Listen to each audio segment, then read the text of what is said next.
Ang kwentong ito ay hango sa tunay na buhay. Nangyari ito taong 1955. Walang eksaktong lugar. Isabela.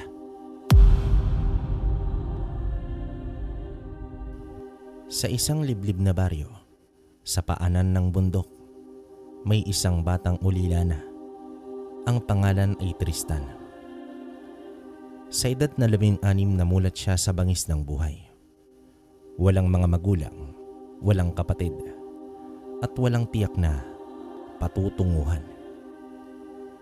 Ayon sa mga matatanda, nasawi naman ang kanyang ama sa isang aksidente sa may kagubatan habang nanguhuli ito ng hayop, at sumunod naman ang kanyang ina sa loob lamang ng 1 taon.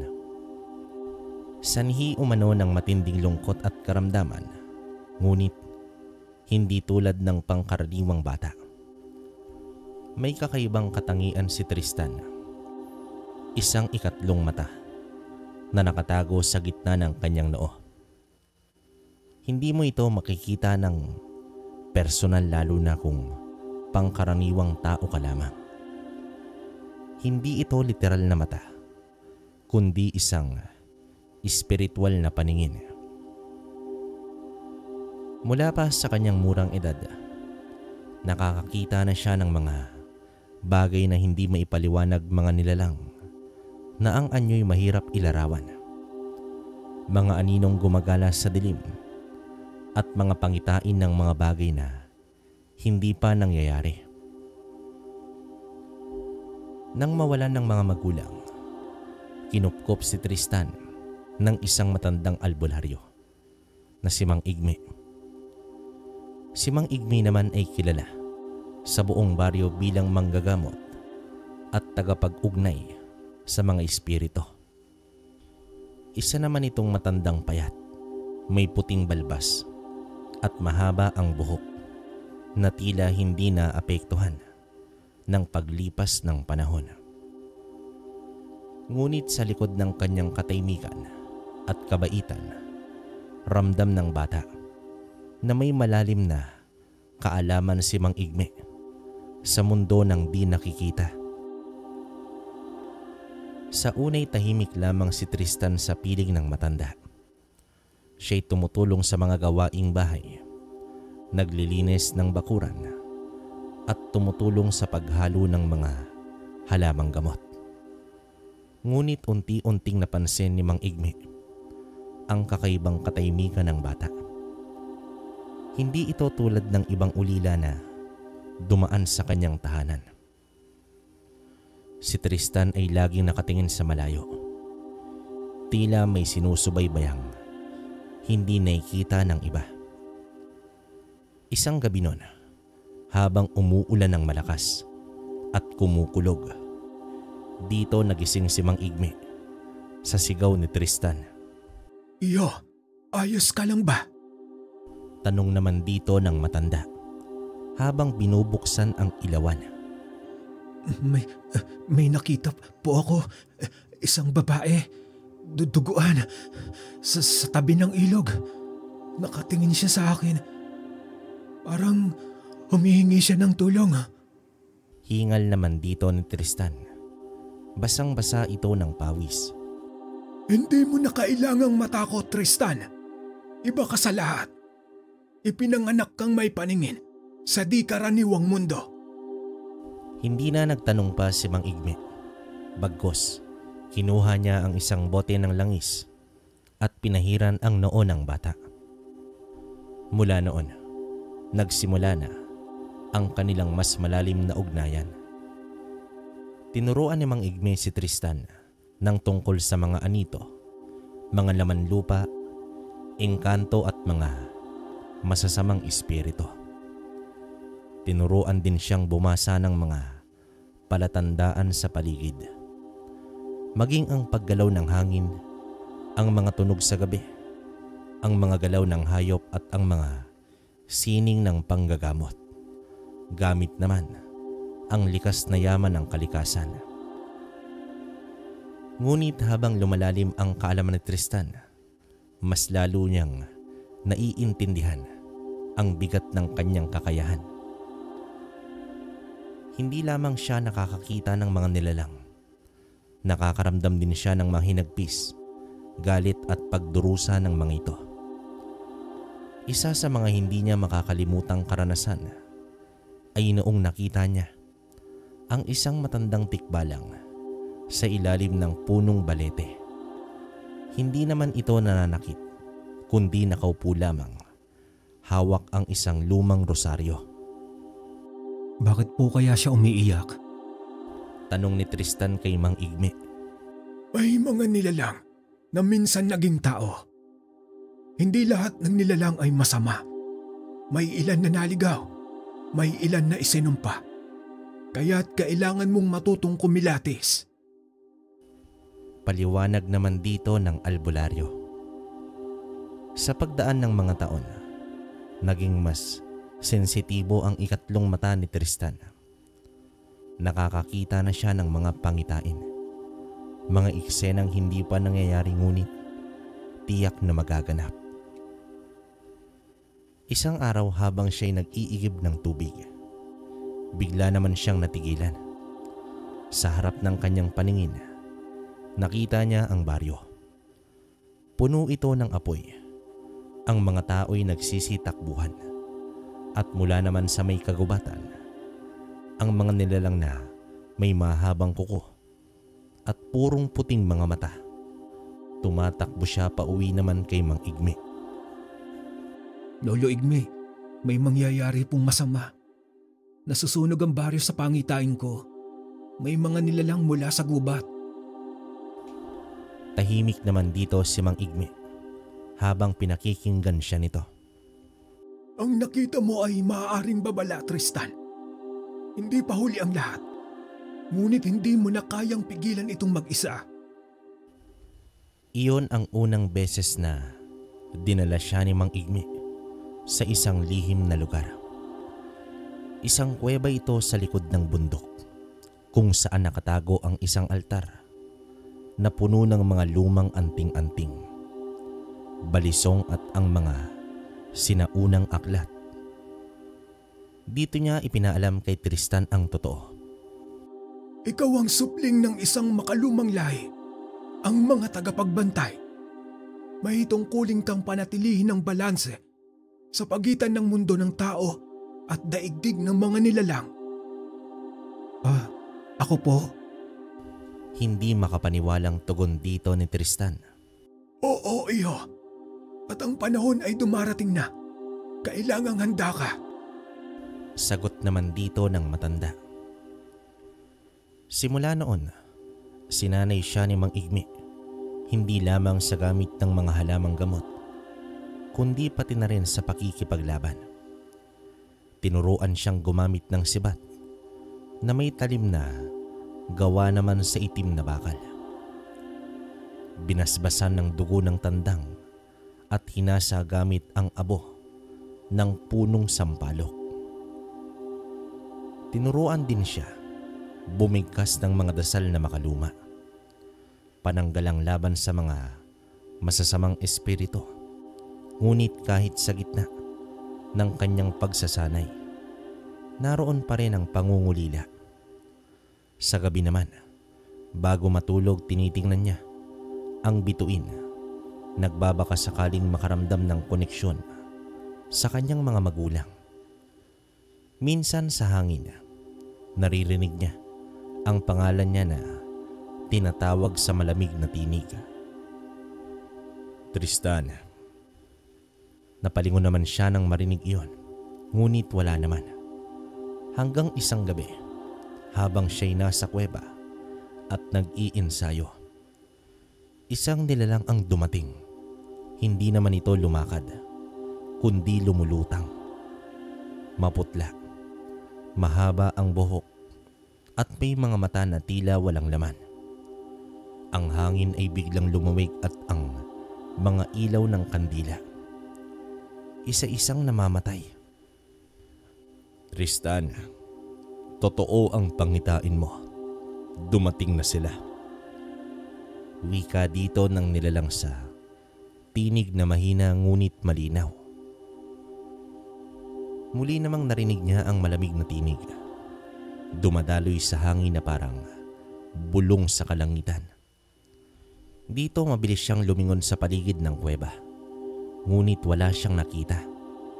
Wala rin itong anino ni tunog ng yapak.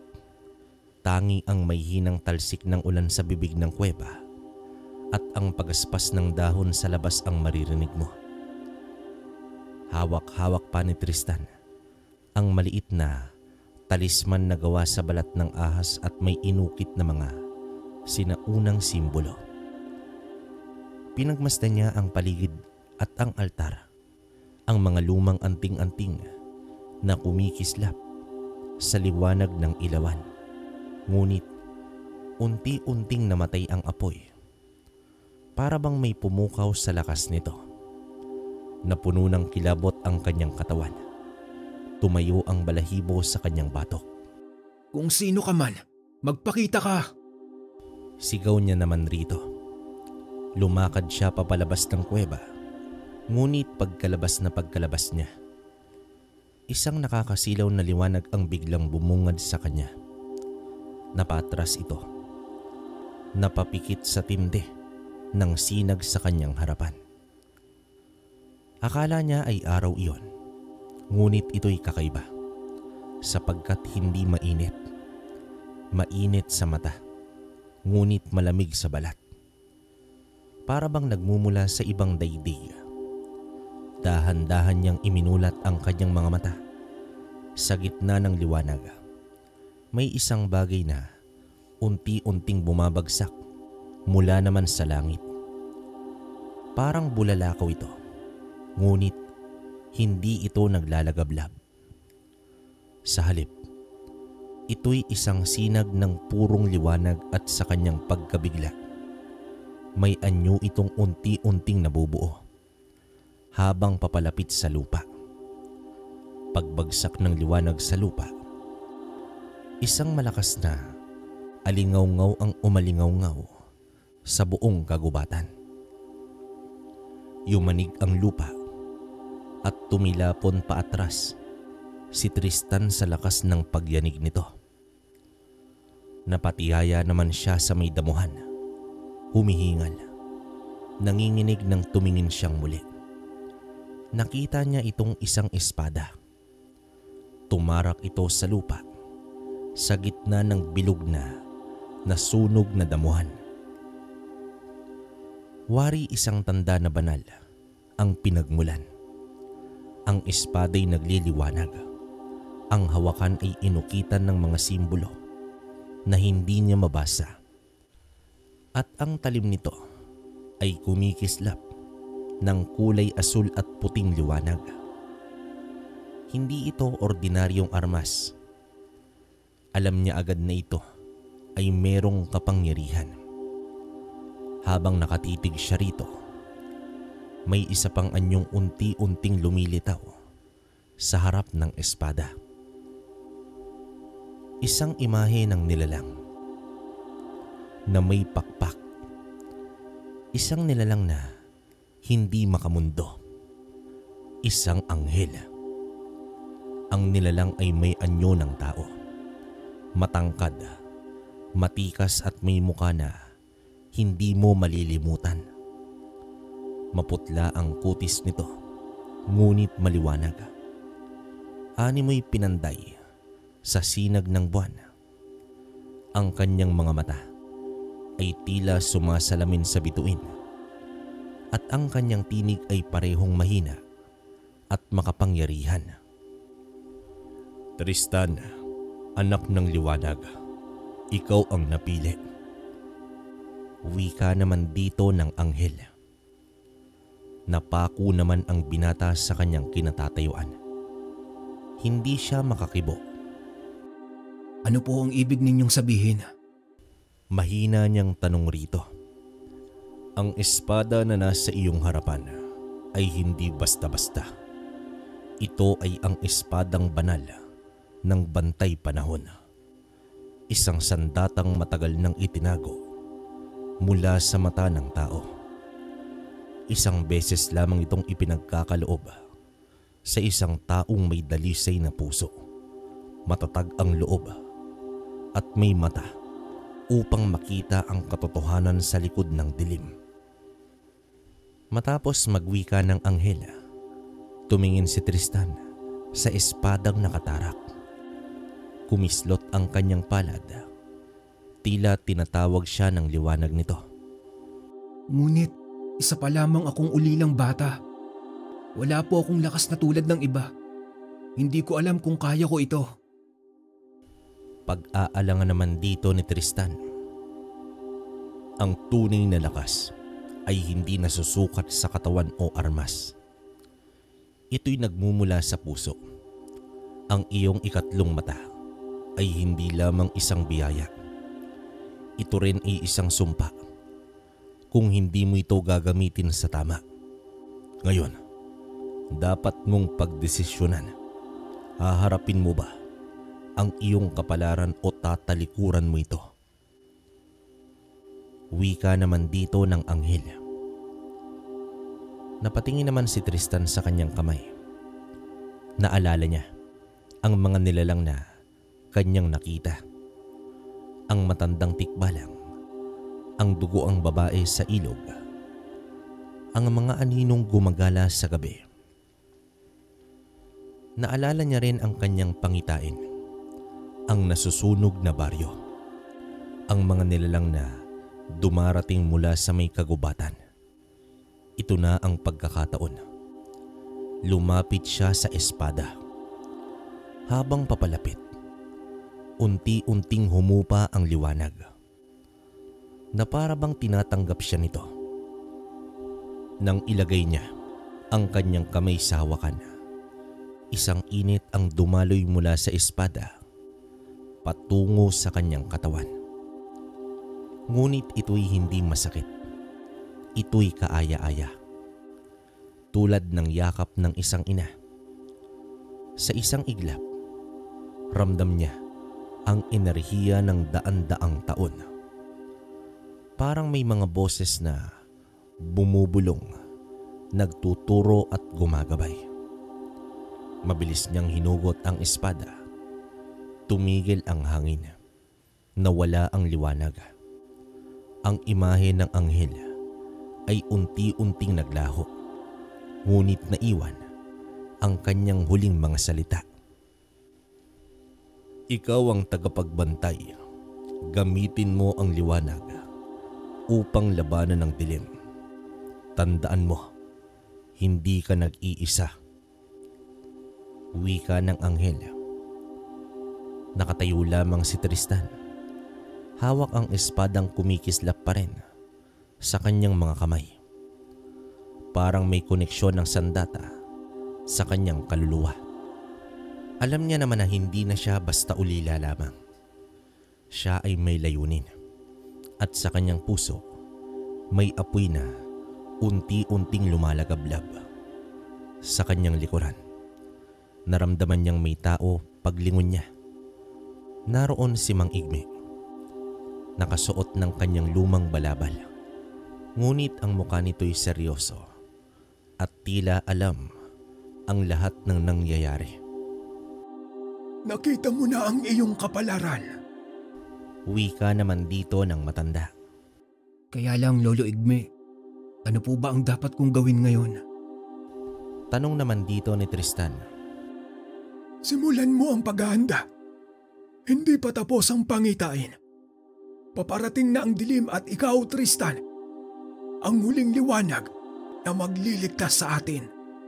Sagot dito ng albularyo. Nang hinugot ni Tristan ang banal na espada mula sa lupa, tila'y nabuksan ang isang pinto, hindi lamang sa kapangyarihang taglay ng sandata, kundi pati na rin sa isang panibagong yugto ng kanyang buhay. Ngunit laking gulat niya nang mapansin ang unti-unting pagbabago ng anyo ng espada sa kanyang mga palad. Mula sa isang mahaba at makinang na sandata, ito'y lumiit, naging isang punyal na kasya lamang sa kanyang kamay. Lolo Igme, bakit po ito lumiit? Tanong naman dito ni Tristan habang pinagmamasdan ang punyal na kumikislap pa rin ng mahina sa asul na liwanag. Ang sandata ay sumasabay sa iyong kakayahan. Hindi mo pa kayang hawakan ang buong lakas nito. Ngunit huwag kang mag-alala. Darating ang panahon na muling lilitaw ang tunay nitong anyo kapag ikaw ay handa na. Sagot naman dito ng albularyo. Mula naman sa araw na iyon, mas pinag-igting pa ni Mang Igme ang pagsasanay ni Tristan.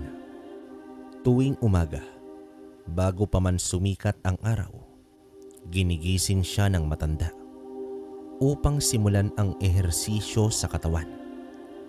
Tumatakbo siya paikot sa bundok, gumagawa ng mga mabibigat na gawain at natututo ng mga taktika sa pag-iwas, pagdepensa at paggamit ng punyal sa pakikipaglaban.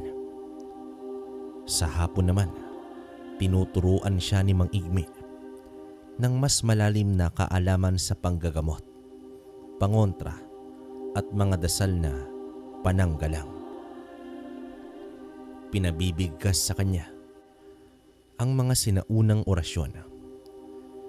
Pinapapikit at pinapakiramdaman ang enerhiya ng kalikasan. Tinuruan siyang makinig sa bulong ng hangin, basahin ang kilos ng mga hayop at maintindihan ang mga senyales ng espiritu.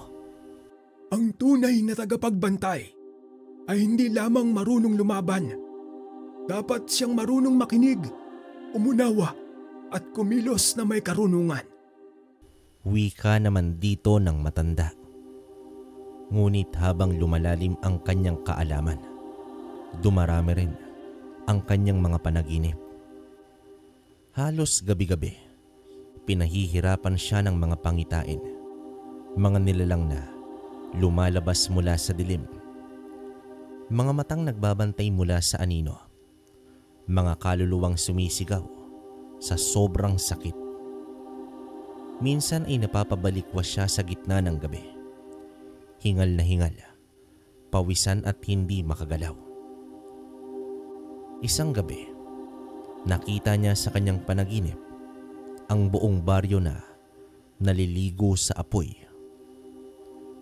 Ang mga bata ay umiiyak, ang mga matatanda ay wala namang magawa, at mula sa gubat ay lumalabas ang isang nilalang na may katawan ng tao ngunit may muka ng hayop. Ang balat nito ay parang uling at ang mga mata ay sobrang pulang-pula. Tumayo ito sa ibabaw ng bundok at sumigaw ng mga salitang hindi niya maunawaan.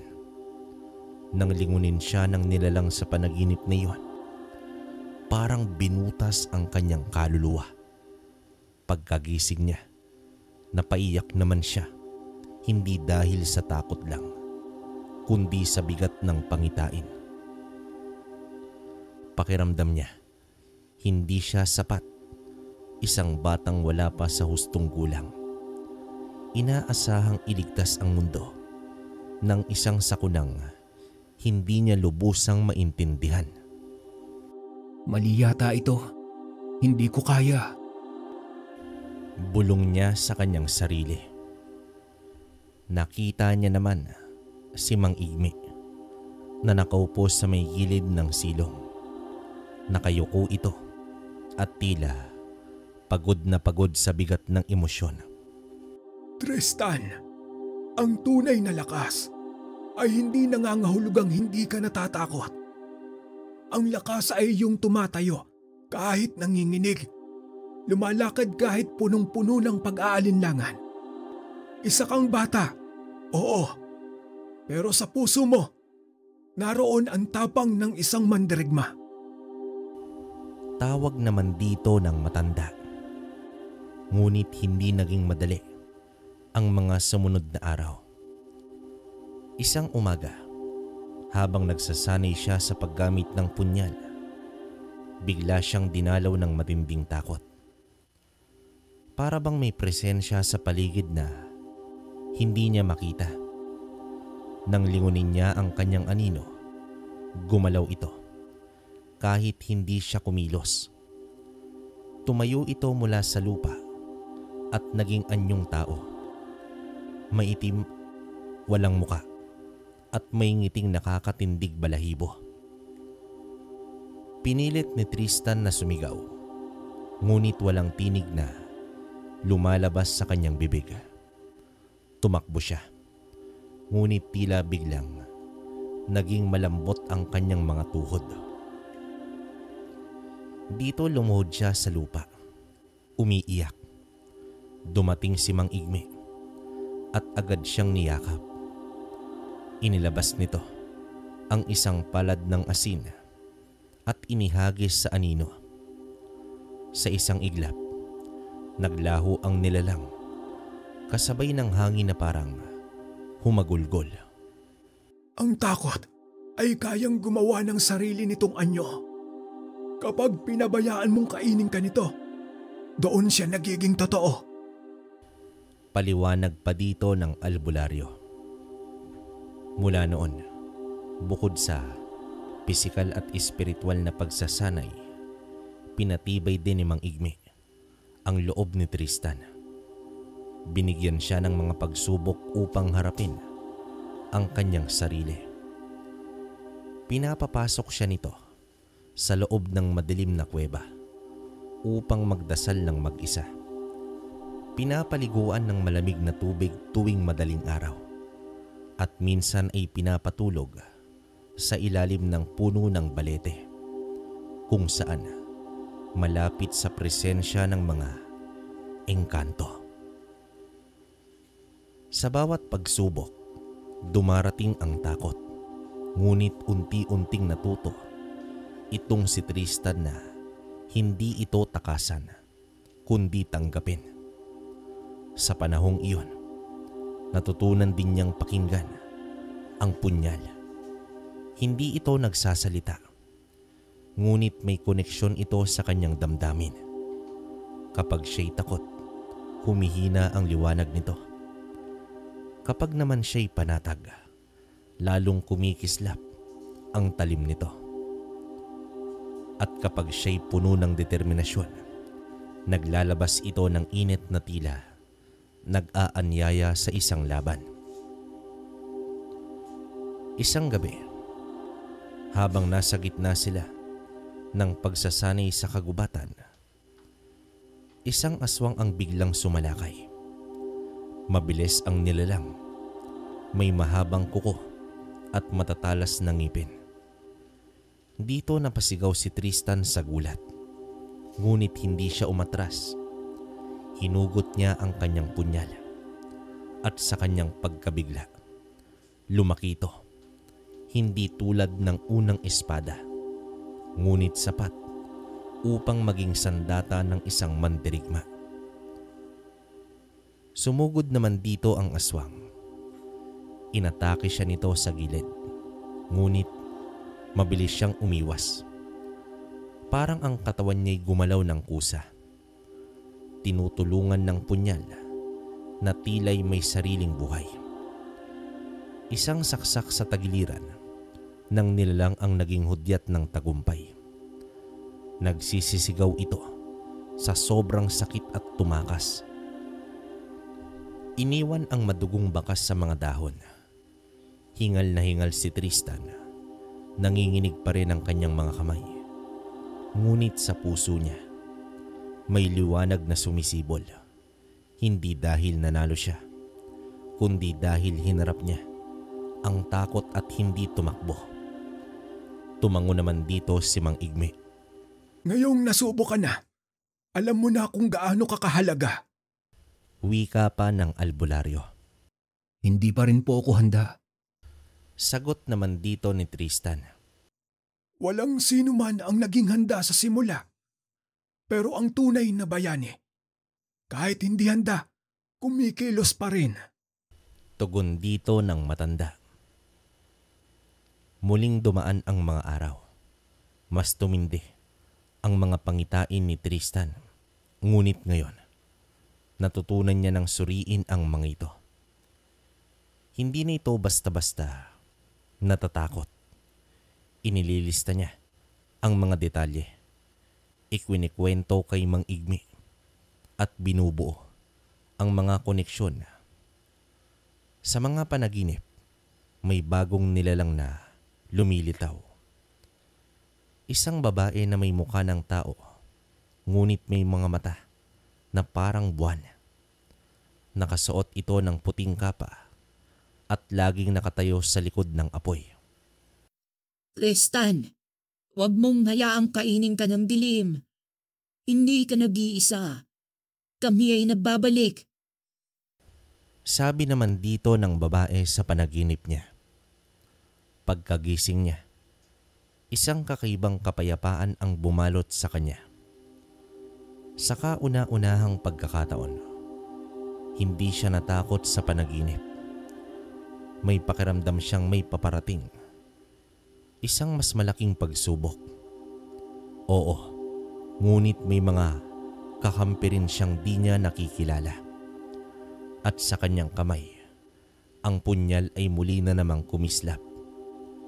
Nang muli niyang makita ang punyal, ay may kakaiba siyang naramdaman. Kumislap ito ng walang dahilan. Isang bigla ang sulyap ng liwanag na waring sumasayaw sa talim nito. Ngunit sa halip na pangamba, isang payapang damdamin ang bumalot kay Tristan. Ramdam niya ang unti-unting paglakas ng enerhiya nito. Parang may malalim na koneksyon na muling nabuhay sa pagitan nila. Dito napangiti siya. Isang hapon, habang abala siya sa simpleng gawain sa likod ng kubo, naglalaga ng saging na inani mula sa kanilang taniman. Nakaupo naman siya sa mga batong upuan. Hawak ang kahoy na sandok at pinapaikot-ikot ang mga piraso ng saging na kumukulo sa tubig. Umihip ang malamig na hangin. At sa mga sandaling yon, naramdaman niyang tahimik ang paligid. Masyadong tahimik. Parang biglang nawala ang huni ng mga ibon. Wala ring ingay ng kuliglig. Wari ay tumigil ang oras. Napatingin siya sa kanyang paligid. Sa gilid ng likod bahay, kung saan may kumpol ng mga punong saging at matatandang kawayan, may gumagalaw. Isang aninong gumagapang sa lupa. Mabilis at halos hindi makita. Ngunit sa kanyang ikatlong mata, ang matang nakakakita sa likod ng belo ng realidad. Kitang-kita niya ito. May mga nilalang sa dilim. Dito mabilis siyang lumabas ng kubo. Marahan ang hakbang. Hawak pa rin ang sandok. Sa unay inakala niya na mga ligaw na hayop lang ang mga nagkakalkal sa lupa. Ngunit nang makita niya ang buong anyo ng mga nilalang, napako naman siya sa kanyang kinatatayuan. Sila ay mga maliliit na nilalang, halos kasing laki lamang ng mga sanggol o batang 3 taong gulang pa lamang. Ngunit halatang hindi sila tao. Maputla ang kanilang balat, halos kulay abo, at ang katawan nila'y butot balat na tila hindi pa nakakakain ng matino sa loob ng maraming taon. Ang kanilang mga buhok ay maninipis, halos tanggal na, at ang pisngi nila ay lubog sa ilalim ng matutulis na mga mata. Gumagapang sila gamit ang parehong kamay at paa. Waring mga unggoy na nadungisan ng sakit at kasamaan. Ang ilan ay nakatayo na, ngunit ang iba gumugulong sa may damuhan. Nag-aabang, nagmamanman. Hindi naman natakot si Tristan. Huminga siya ng malalim, tumayo ng tuwid, at tinitigan ang mga nilalang. Ramdam niya ang punyal na kumikislap sa kanyang tagiliran. Itinatago sa ilalim ng kanyang suot na lumang kamiseta. Ang mga nilalang ay nagdadalawang isip. Tumigil sila sa paggalaw. Para bang nag-uusap gamit ang isip. Tanging ang kanilang pag-angil ang gumagambala sa katahimikan. Isang tunog na parang halo ng sakit, gutom at pagkamuhi. Naglakad naman si Tristan papalapit. Hindi siya nagmamadali. Ngunit bawat hakbang niya ay merong timbang, may layunin, walang sindak. Naririnig ko kayo. Alam kong hindi kayo galing sa mundong ito. Ngunit wala kayong karapatan dito. Wika niya naman dito. Hindi rin ito sigurado kung nauunawaan ba siya ng mga nilalang sa harap niya. Napahinto ang mga nilalang. Ang isa sa kanila, mas malaki kaysa sa iba, ay dahan-dahang yumuko, lumapit ng bahagya, at humigop ng hangin gamit ang mahaba at tuyot na ilong. Pagkatapos bigla itong nagpakawala ng malakas na hiyaw. Isang tunog na tila nagpatawag sa mas marami pa nilang kauri. At dito dumating na nga. Mula naman sa mga anino ng kagubatan, lumabas ang ilan pang nilalang. Mas marami, mas sabik. Ngunit kahit hindi na napapalibutan na siya, hindi na gumalaw si Tristan. Inilabas niya ang punyal mula naman sa kanyang sinturon. Agad itong sumiklab ng liwanag. Ang bughaw na apoy mula sa punyal ay kumalat sa paligid. At sa liwanag nito, napaurong ang ilang nilalang. Ang iba pa ay natigilan. Ang ilan ay nagsimulang manginig. Ngunit may ilan pa rin ang pilit lumalapit sa kanya. Kahit pa, nalalapnos ang balat sa liwanag na dulot ng punyal. Bumabaon sa isipan ni Tristan ang itinuro ni Mang Igme. Kapag nilalang ng dilim ang kaharap mo, liliwanag ang sandata mo. Pero tandaan mo, hindi liwanag ng apoy, kundi liwanag ng iyong loob. Dito itinaas niya ang punyal. Ang liwanag nito ay parang sumagot sa tibok ng kanyang puso. Isang matatag na sinag ang bumalot sa paligid. At sa isang sigaw, lumundag siya papunta sa nilalang na pinakamalapit sa kanya. Hindi niya inasahan ang magiging lakas ng kanyang galaw. Sa isang iglap, napatalon siya ng higit sa kanyang inaasahan. Isang pag-ikot ng katawan, isang mabilis na saksak sa hangin at ang punyal ay tumama sa nilalang na parang nadurog sa mismong sinag ng liwanag. Isa-isang umatras ang mga natitirang nilalang. Ang ilan ay gumapang palayo. Ang iba ay nagsimulang sumigaw sa isang wikang hindi niya maintindihan. At bago sila tuluyang naglaho, sa may kagubatan, lumingon ang isa sa kanila at tinitigan si Tristan.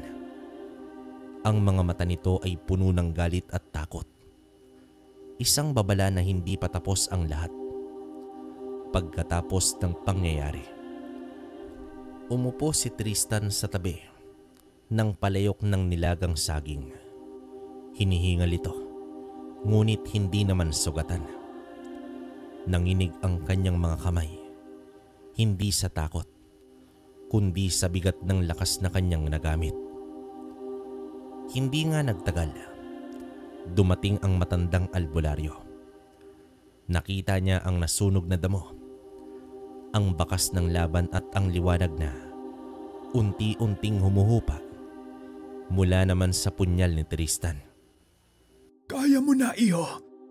Ngunit tandaan mo, mas malalaki pa ang darating. Sila'y mga espiya lamang. tiktik ng mas malalaking nilalang sa ilalim ng lupa.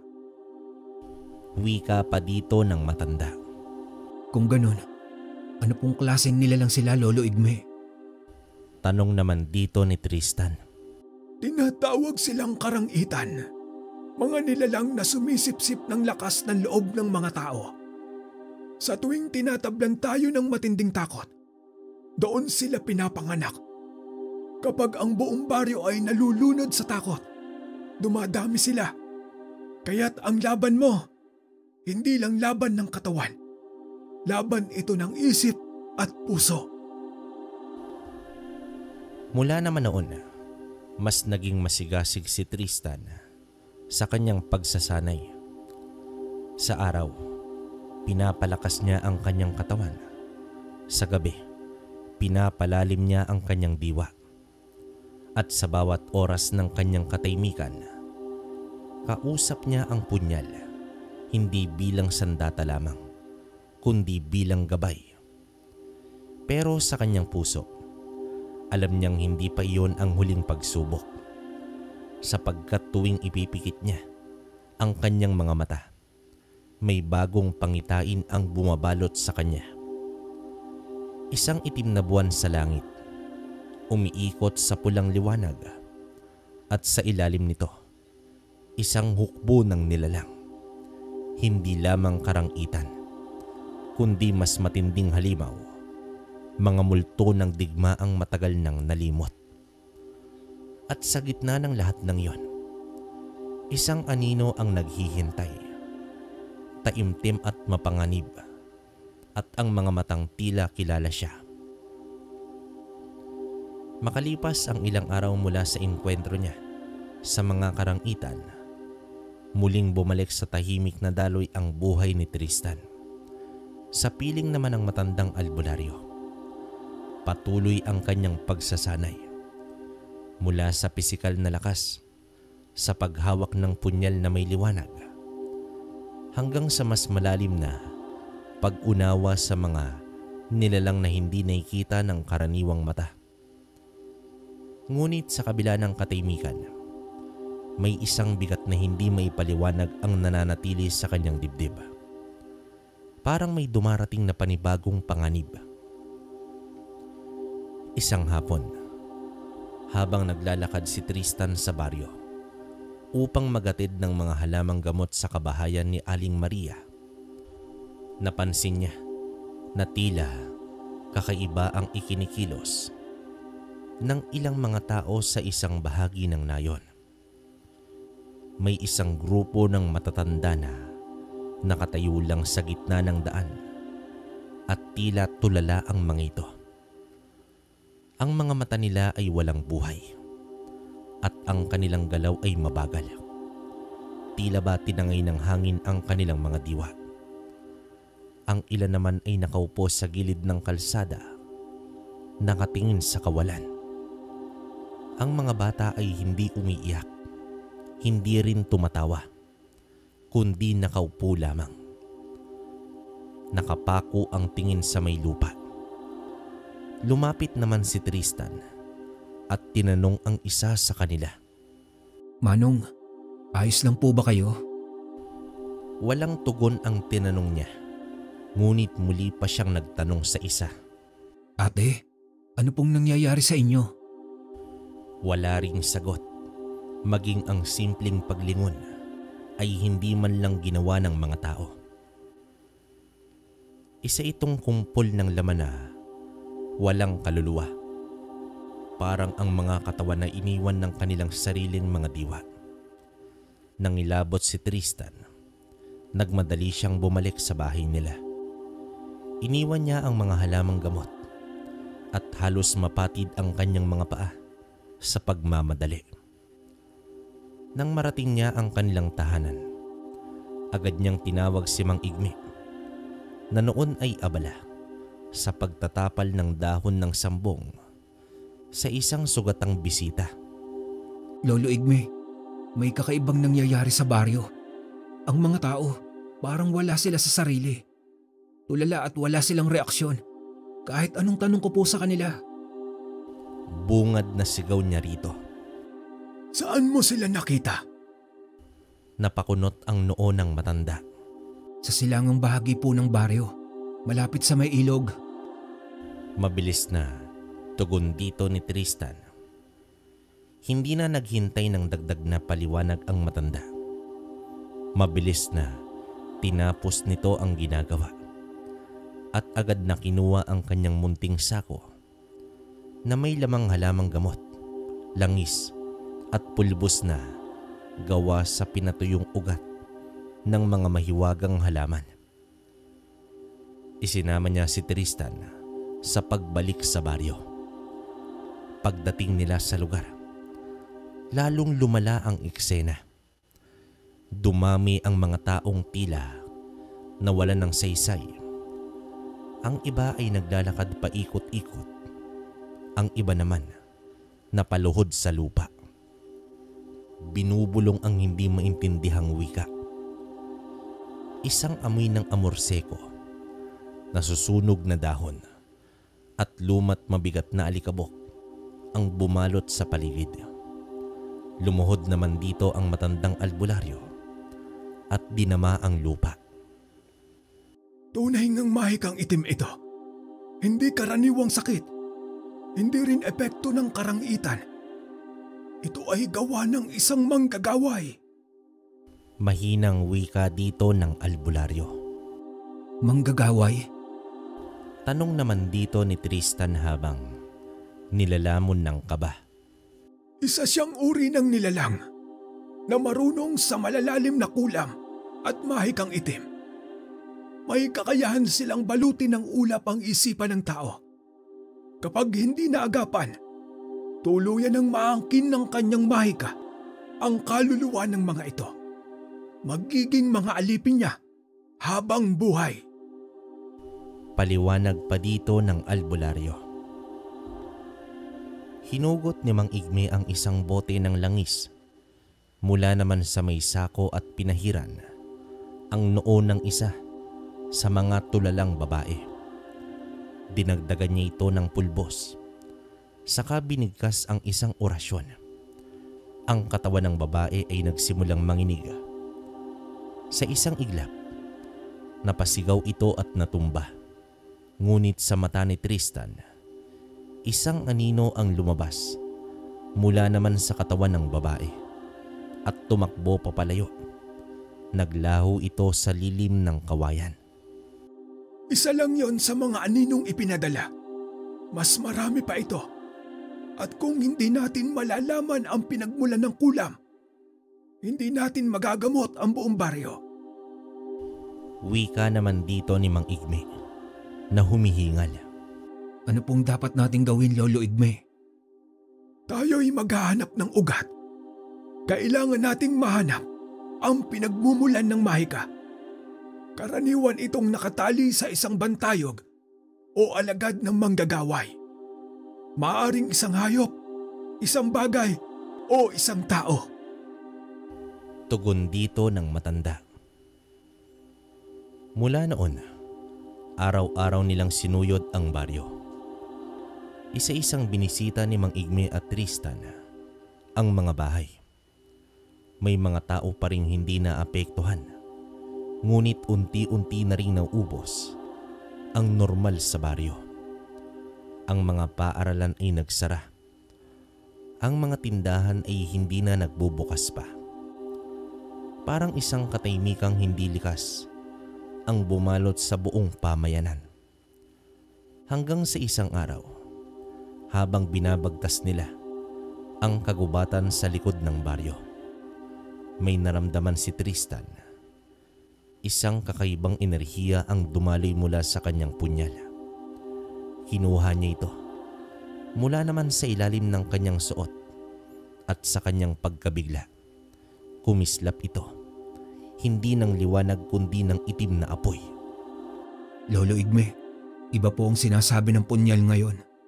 Tama nga ang hinala ko. Ipinapakita nito ang landas ng dilim. Matapos magwika ng matanda, sumulyap ito sa punyal. Sinundan nila ang direksyon kung saan kumakapit ang enerhiya mula naman sa punyal. Humantong sila sa isang lumang balon. Matagal nang pinabayaan. Dati itong sinasabing may engkanto, kaya naman walang lumalapit. Ngunit ngayon, mas matindi ang enerhiya na nagmumula rito. Paglapit nila sa balon, nakita nila ang mga palamuting gawa sa mga buto ng hayop na nakasabit sa paligid. May mga dahon at papel na may sulat sa wikang hindi pamilyar. Sa ilalim ng balon ay may liwanag, kulay lila, gumagalaw na parang alon. Sa wakas, ito na ang pugad ng manggagaway. Bulong naman dito ng matanda. Walang sabi-sabing inilabas ni Tristan ang punyal. Ngunit ng sandaling yon, ang punyal ay parang nag-aalangan. Para bang may pumipigil sa kapangyarihan nito. Hindi mo siya matatalo ng basta-basta. Ang manggagaway ay nakatali sa kasaysayan ng bayang ito. Kailangan natin ng anito upang basagin ang ugnayan niya sa lupa. Pero nasaan po ang anito, Lolo Igme? Hindi mo hahanapin. Ikaw ang magiging daan upang ito'y mabubuhay muli. Pero papaano po? Tanging ikaw na may mata sa likod ng laylayan ng mundo ang makakatawag sa anito. Sa tulong ng punyal, sa gabay ng iyong loob at sa lakas ng loob mong maniwala. Paliwanag pa dito ng albularyo.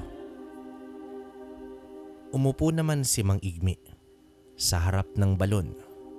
Pinatong ang palad sa lupa at nagsimulang bumigkas ng isang sinaunang dasal. Si Tristan naman ay pumikit. Itinaas ang punyal at tumawag sa loob ng kanyang isip. Anito ng lupa at langit, ng gabing may buwan, ng liwanag sa dilim. Dumating ka, ipagkaloob mo sa akin ang liwanag ng katotohanan. At doon sa gitna ng katahimikan, bigla namang umalunignig ang hangin. Mula sa lilim ng mga punong matanda na, isang sinag ng gintong liwanag ang bumaba.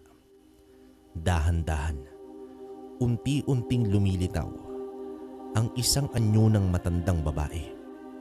May bulok na kasinlabo ng hamog at mga matang malalim ang tingin. Siya ay may hawak na baston na yari naman sa kahoy ng puno ng balete at meron itong kalapate sa balikat. Ang anito! Bulong dito ni Mang Igme. Tinuro ng anito ang balon. Mula sa kanyang baston ay lumabas ang sinag na tumama sa ilalim ng balon. Gumulong ang lupa.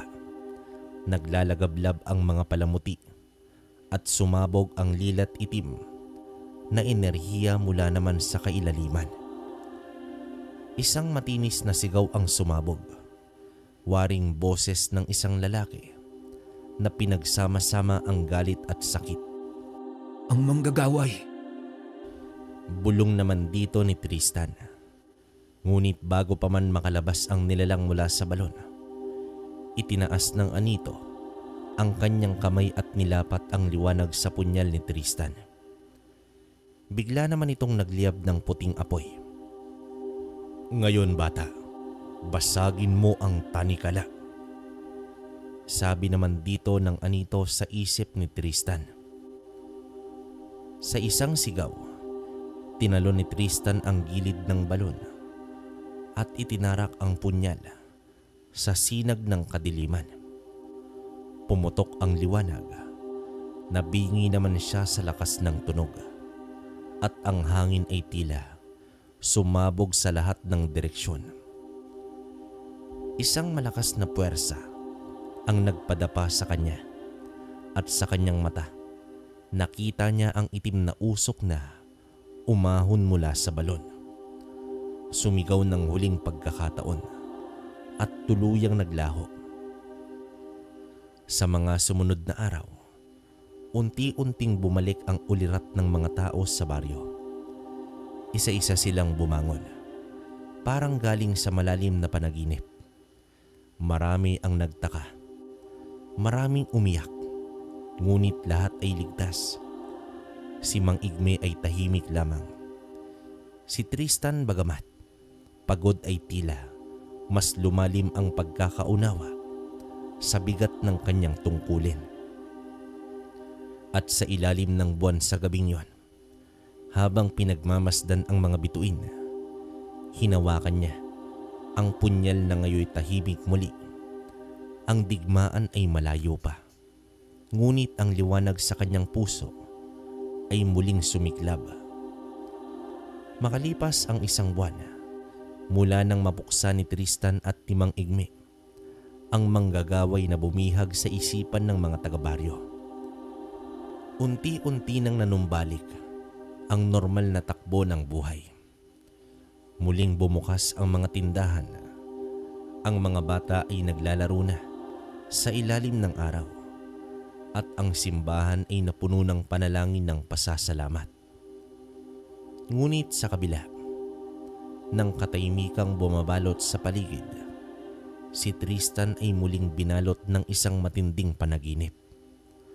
Gabi-gabi, sa kanyang pagtulog, naroon muli ang parehong tanawin.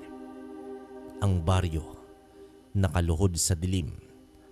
Ang apoy ay pumapalibot sa mga bahay. At ang langit ay punong-puno ng itim na usok. Mula naman sa gitna ng nagliliyab na kalsada, ay may isang nilalang na nakatayo dito. Matangkad ito, payat ngunit hindi tao. Ang balat nito ay kulay abo, tila nabubulok. At ang mga mata nito ay pulang-pula, na tila sinlaki ng barya. Sa tuwing titingnan ito ni Tristan, nararamdaman niya ang bigat sa kanyang dibdib.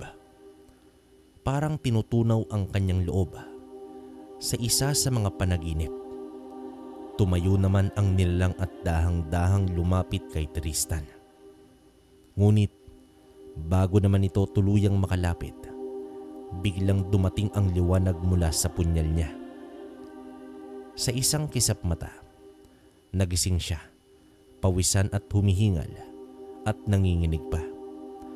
Agad siyang lumapit kay Mang Igme. Kinabukasan. Lolo Igme, panaginip po. Pero paulit-ulit.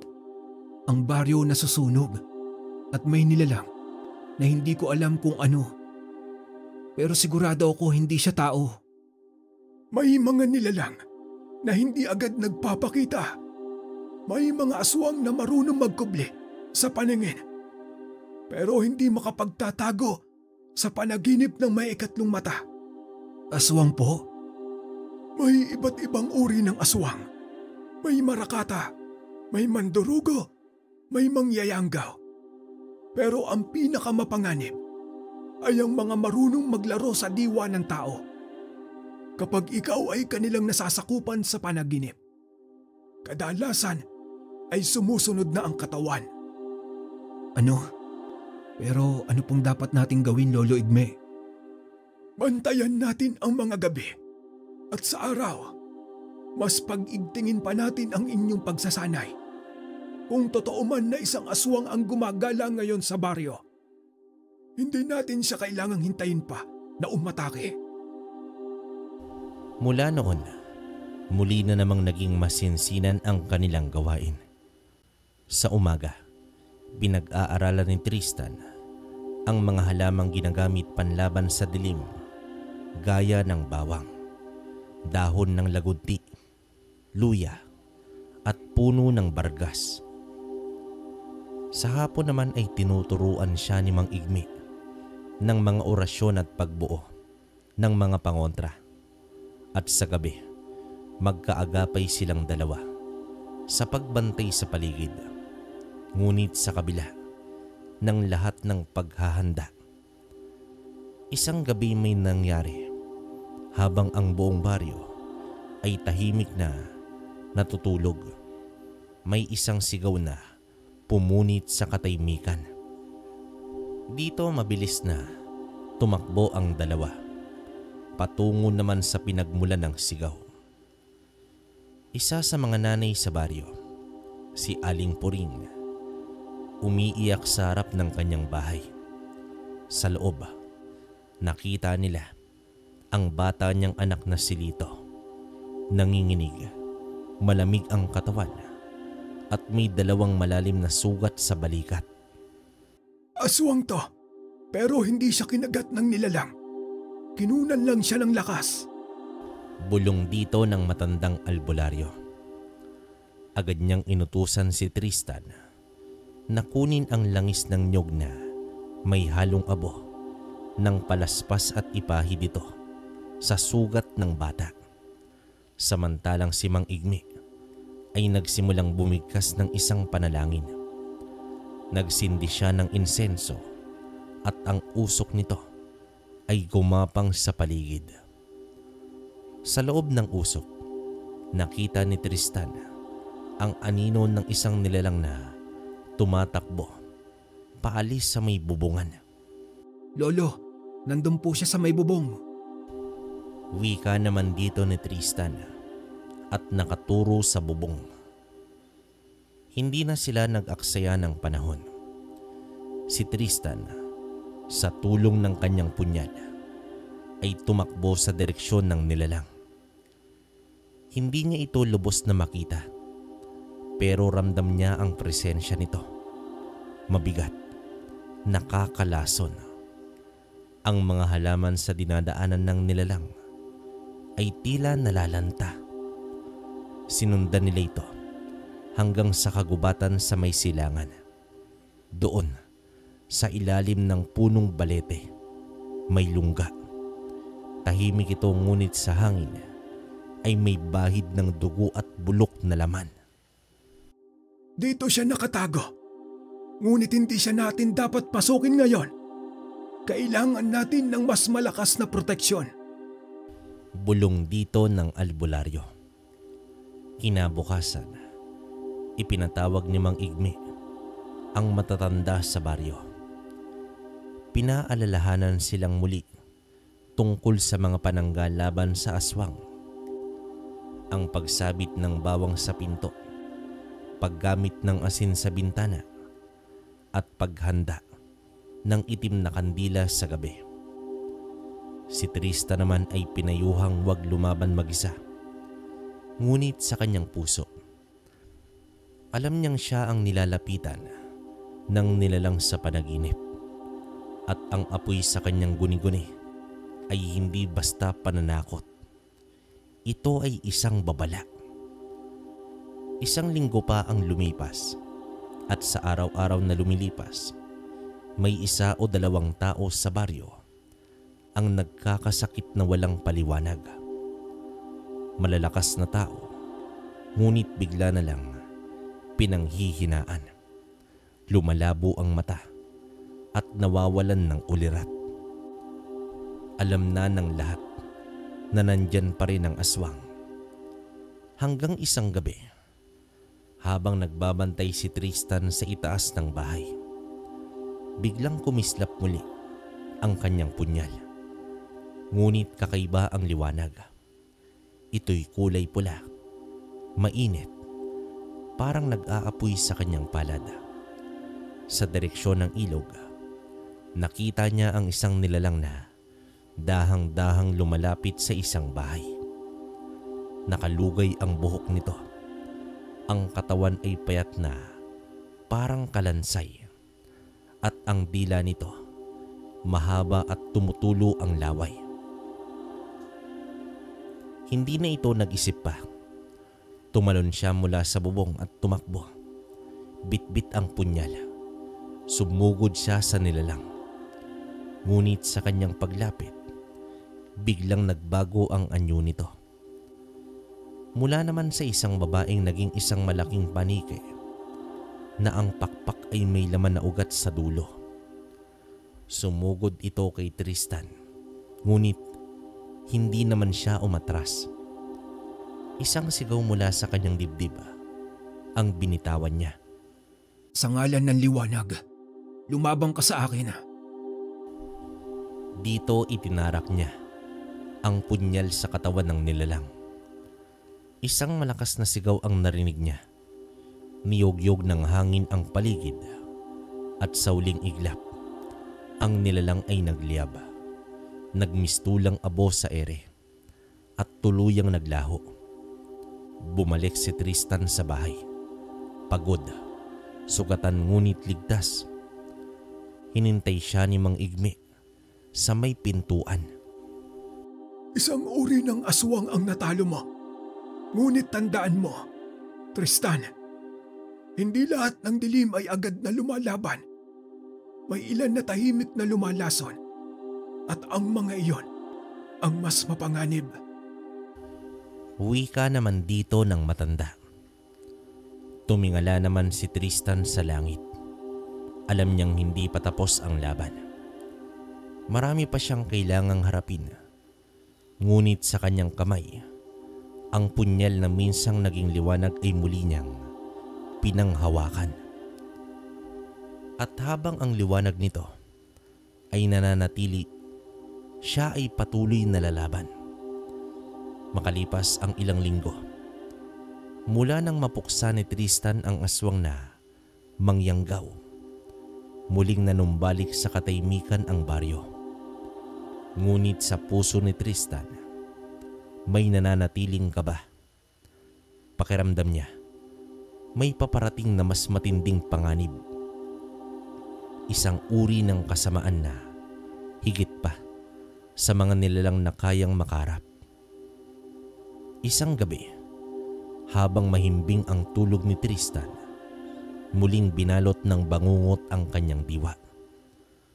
Sa kanyang panaginip, naroon siya sa gitna ng malawak na parang, ngunit animoy isang disyertong basag at tuyo ang lupa. Sa gitna ng kawalan, may isang malaking bitak sa lupa na dahang-dahang bumuka. Mula rito, umahon ang isang nilalang. Malaki ang katawan nito. Mas malaki pa sa pangkaraniwang tao. Maitim ang balat, parang uling na kumikintab sa ilalim ng dilim. May dalawang matutulis na sungay sa noo na parang yari sa bakal. Mahaba ang puting buhok nito.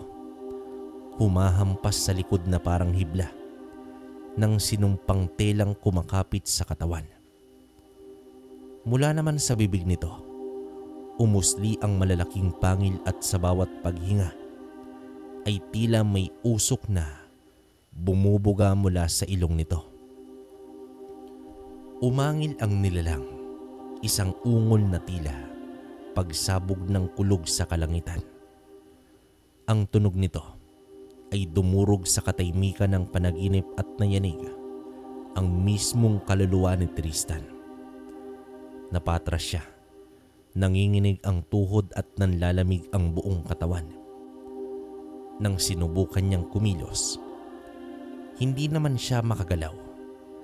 Parang may humahawak sa kanya mula sa lupa. Parang hinihigop siya nito pababa. Biglang bumalot ang apoy sa paligid ng nilalang. Sa gitna ng naglalagablab na apoy, dumilat ang mga mata nito. Kulay kahil. Tila naglalagablab din. Tiningnan siya nito ng tuwid. Bantay ng liwanag. Ako ang wakas. Wika naman dito ng nilalang. Isang malakas na sigaw ang sumunod. At dito nagising na si Tristan. Basang-basa ng pawis ang kanyang katawan. Humihingal. Nanginginig. Wala nang pag-aalinlangan. May isa na namang panganib na darating. Mabilis siyang bumangon at lumabas ng bahay. Tahimik ang gabi. Malamig ang hangin ngunit ang puso niya. Mabilis ang tibok. Huminto naman siya sa harap ng bahay at tumingin sa kalangitan. Sa kanlurang bahagi, may isang maliwanag na tala na hindi niya nakita noong mga nakaraang gabi. Parang nagbabanta ito. Nandyan siya. Kung saan naroon ang tala, doon siya dumarating. Bulong naman dito ni Tristan. Agad niyang ginising si Mang Igme. Nagising ang matanda sa kaba sa tinig ni Tristan. May nakita ka na naman ba, iyo? Opo, Lolo. Pero mas malaki po sa lahat ng nakita ko. Hindi ito basta aswang. Hindi rin po ito multo. Parang demonyo. May mga nilalang sa ilalim ng lupa na mas matanda pa sa kahit anong kasaysayan. Mga halimaw na ginising lamang ng matinding kaguluhan sa mundo. Isa sa mga iyon ay ang tinatawag na gabunan. Ang halimaw na tagatid ng lagim. Gabunan, yun nga po ang nakita ko. Kung iyon nga ang iyong nakita, Tristan, kailangan nating maganda. Hindi lang ng katawan, kundi ng kaluluwa. Kinabukasan, nagsimula ang paghahanda. Tinipo ni Mang Igme ang ilang matatanda na at ang natitirang tagapangalaga ng sinaunang kaalaman sa kalapit na baryo. Sa bahay ng matanda, sinimulan nila ang pagtitipon para sa isang ritual ng pagtanaw upang kumpirmahin ang banta. Pinagtabi ang 3 punyal na may ukit ng sinaunang baybayin. Sinunog ang 7 uri ng halamang gamit lamang sa ritual ng pagsilip sa hinaharap. At dito binigkas ang orasyon ng 3 magbubunyi. Umikot ang usok sa kwarto. At doon, nakita ng lahat ang parehong imahe. Ang gabunan ay umahon. Nakatanim ang 2 paa sa kabundukan at ang mga kamay nito parang higanting sanga na unti-unting inaabot ang baryo. Sa kanyang likod ay may mga aninong sumusunod. Mga nilalang na tila na himlay ng 100 taon. Ngayon ay muling nagising. May digmaan na paparating at si Tristan ang nasa gitna nito. Wika naman dito ng albularyo. Muli namang sinanay si Tristan, ngunit hindi lamang sa orasyon at gamot. Sa pagkakataong ito, isinabak siya sa mas espiritual na pagsasanay. Tinuruan siyang pumasok sa malalim na konsentrasyon upang tumingin sa likod ng laylayan ng mundong pisikal. Sa isang panaginip habang nasa ilalim ng ritual, muling humarap sa kanya ang gabunan. Ang liwanag ay matagal ko nang nilalamon. Ang mga tulad mo ay nabubuhay upang mamatay sa aking anino. Wika dito. Pero ang anino mo ay hindi makakatagal kung walang liwanag. Sagot naman dito ni Tristan. Isang ngiti ang gumuhit sa labi ng nilalang. Saka ito naglaho sa usok. Mula noon, naging mas matapang si Tristan. Ngunit hindi arogante. Alam niyang ang panganib ay hindi lamang laban sa katawan, kundi laban ng kaluluwa. Hindi sapat ang punyal kung ang puso'y natatakot. Isang gabi, habang siya'y nagbabantay muli sa bubong ng bahay ni Mang Igme, muli namang sumiklab ang tala sa kanluran. Ngunit sa pagkakataong ito, hindi lamang liwanag ang nakita niya, kundi usok at parang maitim na ulap na unti-unting bumababa. Lolo Igme, nagsisimula na. Sigaw niya naman rito. Mula naman sa itaas ng bundok, narinig nila ang isang matinis na tunog. Tila huni ngunit nakakabingi. Kasunod nito, isa-isang namatay ang mga ilaw sa baryo. Ang mga hayop ay nag-ingay. Ang mga ibon ay nagsilisan sa gitna ng dilim. Sa kadiliman, lumitaw ang una sa mga anino ng gabunan. Isang nilalang na parang itim na usok na may mata. Tumalon ito sa isang bahay at sinimulang sipsipin ang lakas ng mga natutulog. Hindi naman nagdalawang isip si Tristan. Tumalon siya mula sa bubong, punyal sa kamay, at itinaga sa nilalang na iyon. Ngunit lumusot lamang ang kanyang sandata sa usok. Hindi siya nasasaktan. Hindi sapat ang pisikal na sandata. Gamitin mo ang orasyon. Sigaw dito ng albularyo mula naman sa loob ng bahay. Mabilis na isinara ni Tristan ang kanyang mga mata at binigkas ang mga itinuro sa kanya. Sa liwanag na bumabalot sa dilim, sa lakas ng apoy na likha ng dangal, lumitaw ka, ilahad ang anino at iwaksi ito sa liwanag. Bigla namang nagningning ang punyal. Umilaw ito ng asul at sa unang pagkakataon, tila nayanig ang nilalang. Sumigaw ito at unti-unting nawala sa hangin. Dumaan ang gabi sa pag-uulit ng ganoong labanan. Isa-isang lumitaw ang mga anino ng gabunan at pilit pinasok ang baryo. Ngunit si Tristan, sa tulong ng mga natutunan, ay naging tagapagtanggol ng kanyang tahanan. Ngunit hindi pa tapos ang lahat. Sa pagtatapos ng gabi, habang sumisikat ang araw, sa pinakatuktok ng bundok, ay lumitaw na mismo ang gabunan. Nakatingin ito sa baryo. Ang aking mga anito ay isinubong mo sa liwanag, ngunit ako ay lilim na mismo liwanag ang lumikha. Hintayin mo ang tamang oras. Wika naman dito ng gabunan. Bigla itong nawala, kasabay ng pagbalik ng liwanag ng araw. Huminga ng malalim si Tristan. Alam niyang hindi pa tapos ang lahat. Ngunit alam din niyang sa bawat panaginip, sa bawat pagsubok, mas tumitibay ito. At habang hawak niya ang punyal na puno ng liwanag, hindi siya kailanman susuko. Dumating ang gabi na matagal nang kinakatakutan ni Tristan.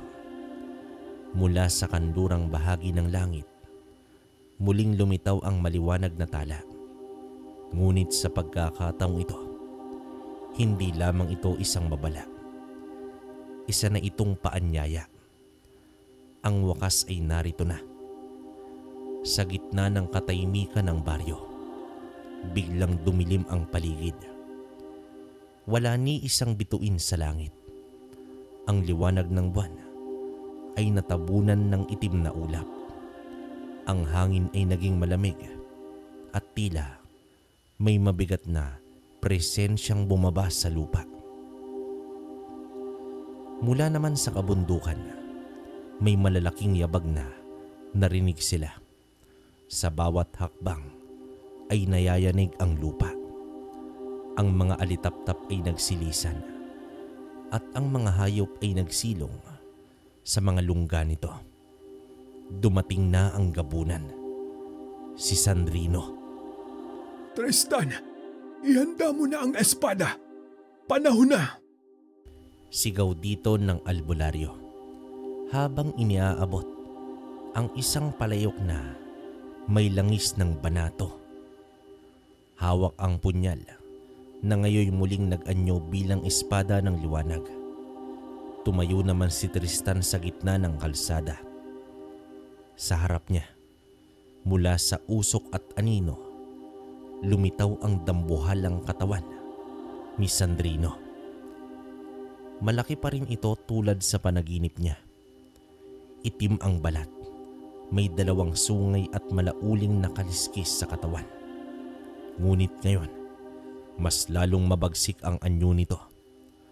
May nakapaligid na mga aninong nilalang sa kanyang paanan. Mga dating tao na sinakop na ng kanyang dilim. Tristan, ikaw ang huling liwanag. Kapag ikaw ay nabura, wala nang pipigil pa sa anino. Wika naman dito ni Sandrino. Ang boses nito ay parang dagundong. Hindi naman sumagot ang bata. Sa halip, tinaas niya ang espada na ngayoy nagliliyab ng asul na apoy. Sa isang iglap, lumundag si Sandrino at bumagsak sa lupa sa harap niya na may bigat na tila lindol. Sa unang sagupaan, tumama ang kamao ng gabunan sa lupa. Ngunit mabilis itong iniwasan ni Tristan. Umikot siya at tinaga ang braso ng nilalang. Kumislap ang liwanag ng espada. Dito napasigaw si Sandrino, ngunit mabilis itong bumawi. Hinampas niya si Tristan gamit ang buntot na mahaba na may tinik. Tumilapon ang batang mandirigma at bumagsak ito sa isang puno. Ngunit hindi siya agad sumuko. Mabilis siyang bumangon, bagamat may dugo na sa kanyang noo at pilipisan. Hindi mo ako matatalo, halimaw. Dahil ang liwanag ay hindi kailanman magpapasakop sa anino. Muling sumalakay si Sandrino. Ang mga kuko nito ay tila kutsilyo. Tinamaan si Tristan sa balikat at napaluhod siya. Ngunit bago pa siya masundan ng halimaw, dito binigkas niya ang orasyon. Sa ngalan ng liwanag na bumabalot sa anino, magsiwalat ka ng iyong tunay na anyo. At ng mga sandaling iyon, parang napaso si Sandrino. Umatras ito at unti-unting lumabas ang mga bitak sa kanyang balat. Sa mga bitak na iyon, umaagos ang usok ng mga kaluluwang bihag niya. Hindi mo ko Ngunit bago matapos ang kanyang sinabi, tumalon si Tristan. Buong lakas na itinaas ang espada at isinaksak ito sa gitna ng dibdib ng gabunan. Isang malakas na alingaw-ngaw ang sumabog. Nayanig ang paligid.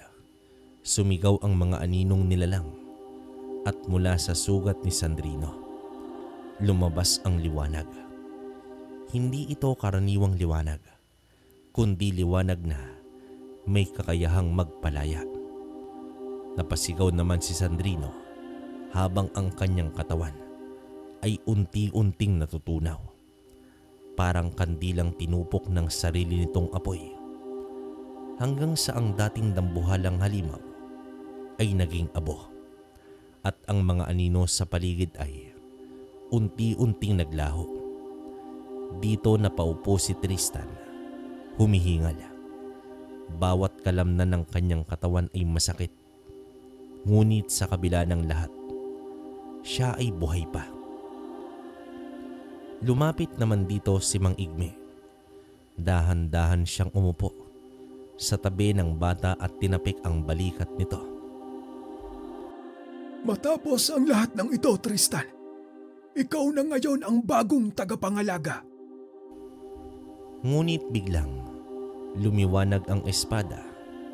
Nagsalita ang tinig mula sa langit, ang parehong tinig na una niyang narinig sa kuweba.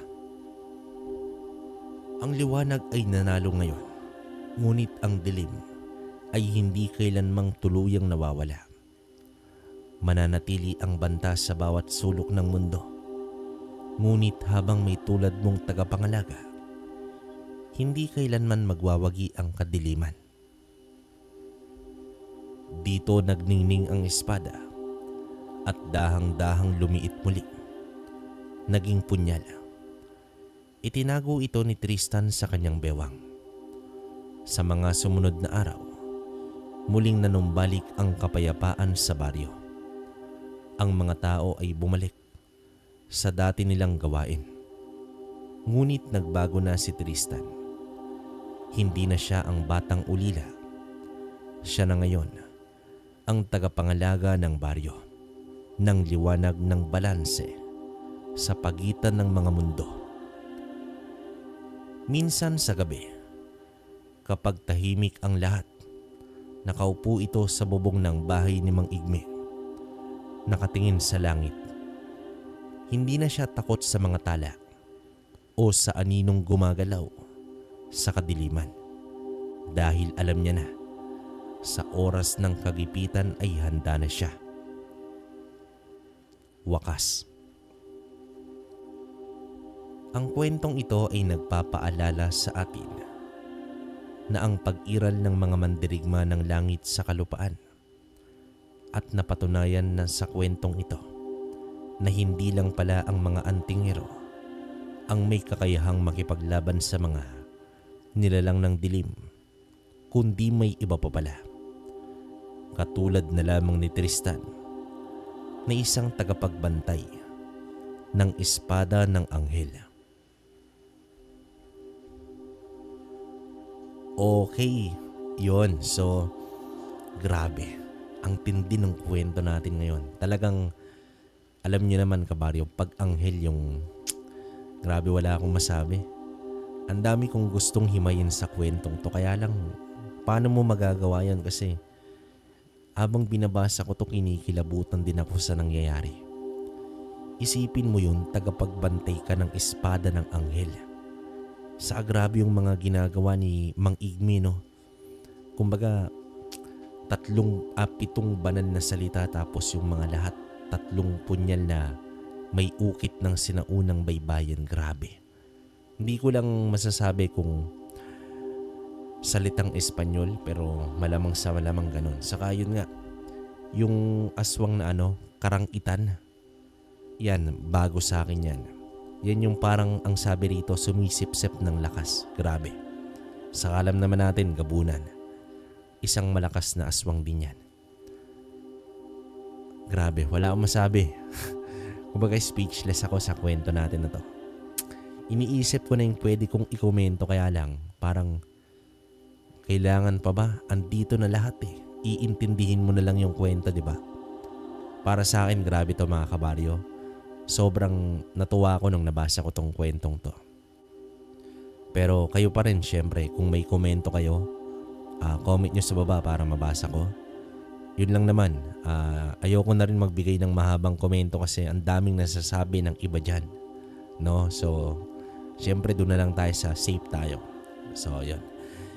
Tapos nga pala, pasensya na sa lahat. Hindi na ako makakapag-shoutout dito kasi kita nyo naman mga kabaryo, ang haba ng oras natin. Hindi na literal na shoutout na binabasa ko. Pero may kita nyo sa screen, nilalagay ko yung mga name. Kung gusto nyo ng gano'n na magkwentuhan tayo ng mas matagal after ng kwento, pumunta kayo doon sa kwento ni Kabaryo. Yan, akin din yan. Doon lahat hanggang dulo. Talagang mag-uusap tayo. Saka, grabe, ang dami kong kwentong gustong basahin sa inyo na matagal nang pinadala sa atin. Sana magawa ko yun. Kaya sana suportahan nyo ko sa kwento ni Kabaryo. Dito konti na lang din, 100k na tayo. Salamat sa inyong lahat. Alam nyo naman na kundi dahil sa inyo, wala tong channel natin. Tapos dun sa mga may pending ako na gamit sa, alam nyo na yun, hintayin nyo lang ngayong linggo. Darating na sa inyo. Siguro yun na yung huli ko na pagpapalimos kasi ang dami nagagalit sa akin na iniisip nila ini-scam ko sila. Pasensya na mga kabaryo. Hindi ko sisirain yung pangalan ko sa ganung halaga. Meron din tayong kausap na mas malaki pa yung halaga. Actually, sobrang laki rin nun. Kausap ko rin. Pero okay naman siya. Pangatlong beses niya nang kumuha. Meron din pangalawa. Nasa ibang bansa rin to si boss. Taga Cebu. Hindi ko matandaan yung name pero kachat ko sa Facebook. So, pahintay na lang mga boss, mga kabaryo. Then, supportahan nyo rin yung natin. Kwentong Kalakbay. Yan, syempre. Walang iba. Kung gusto nyo lahat, nilalagay ko na para hindi na kayo mahirapan. Kwentong Baryo, ito yon. Kwento ni Kabaryo, doon tayo mag-usap talaga ng matagal yan. Punta kayo, Kwento ni Kabaryo. Tapos yung Dear Kabaryo natin, supportahan nyo rin. Nandun yung mga short stories natin na hindi ko nababasa.